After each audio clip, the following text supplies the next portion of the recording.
Hey everyone, welcome back to the channel where today we're going to go over the long-awaited buffs to the Bradley.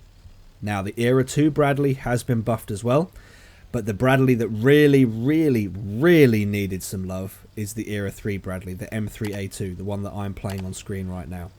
This thing has needed some love for a very long time, and as of the recent update, it got some love. And I, for one, very much appreciate Wargaming bringing this into the game, because the Bradley was always, for me, I like the Bradley. It was always difficult to play. It was basically an ATGM only vehicle because the gun was, well, you only really used the gun if you were super close to the enemy, and even then the gun would just be absolutely horrendously bad. It has been buffed, and it's made the Bradley playable, and I for one am so pleased to be able to say that, because the Bradley now feels like a viable light tank option for Era 3. I absolutely love playing this thing now. I always did love it. I have 3 marked it, and I 3 marked it before the minimum arm distance changes, which is something to note actually. It was always a tough vehicle to play. The minimum arm distance came in and just made it even tougher to play because its only effective weapon system got nerfed essentially, and it meant it was just like, oh, this is rough. This was a rough gaming experience. But now with the buff, as you can see here, my gun's actually hitting the target, which is amazing. It's so good to be able to play the Bradley like this. Now, some of you may be playing the Bradley because of the buffs and experiencing exactly what's happening to me here. I'm aiming at the target, I'm spamming the trigger, but nothing was happening. That is a known bug at the moment, so if it's happening to you, don't freak out or anything. Wargaming do know about it, and they will fix it. Alright, so what is it that has actually changed with the Bradley? I'll put the patch notes on the screen now, and I will talk about the upgraded stats. I'm not going to go over the, turret 1, turret 2. We're just going to talk about turret 2 because that is effectively what everyone will be reaching towards when they play these vehicles, the upgraded versions. So, turret 2, the view range has gone from 565 meters to 580, which is, that's good.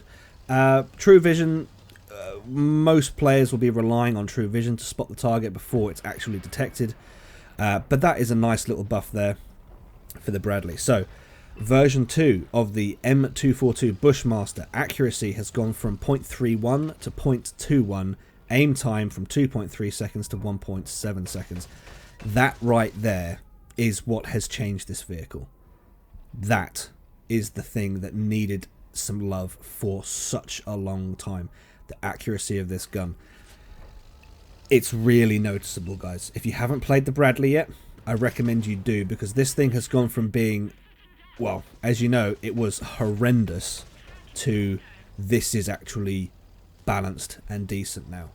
The Bradley isn't the fastest vehicle out there. It's quite big, it's quite chunky, but the ATGMs do hit very hard, and this gun is now effective. It is, I'm not going to say it's very effective, because when I say very effective, people will start thinking of the Weasel 1, the Gao 8, the tier 10 light tank. Those guns are very effective. The Bradley's Bushmaster isn't that, but it is usable. It is effective, and it will do what it needs to do, and it won't let you down like it used to. So that is a very good thing. The version 2 of the tow launcher, the dispersion has gone from 4 to 0, aim time from 2 to 1, accuracy from 0.26 to 0.2. I'm not entirely sure. I didn't know that there were accuracy stats for ATGMs, to be honest. I've always thought they just go where you aim them. But there you go. So going all the way down there, radio 3, signal range 690 to 800. Which, yeah, that's good for knowing what's going on around you with your team. 800 meters, yeah, okay. Not normally something that you would worry too much about, but it is what it is there. And as you can see from that little segment there, guys, yep, you can use the Bushmaster now.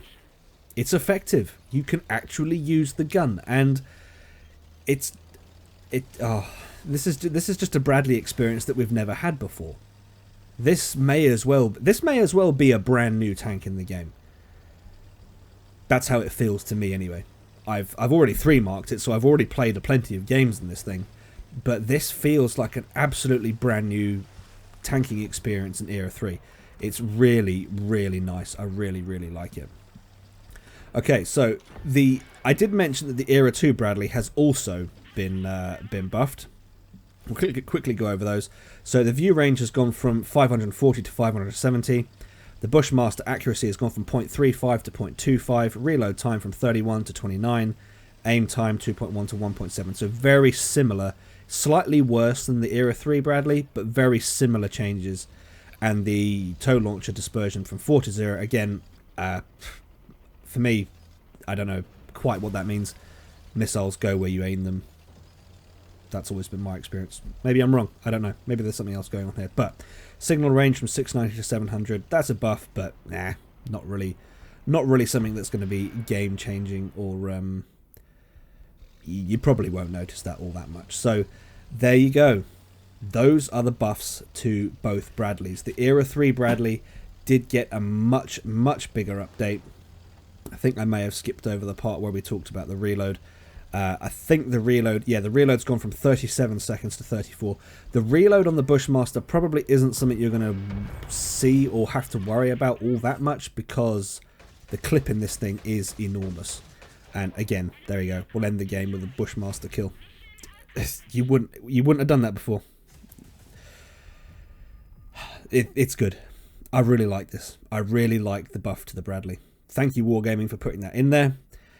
And that is all I've got for this one, guys. So if you've enjoyed this video, please leave it a like, if not a dislike. Subscribe if you haven't already, and I'll catch you in the next one.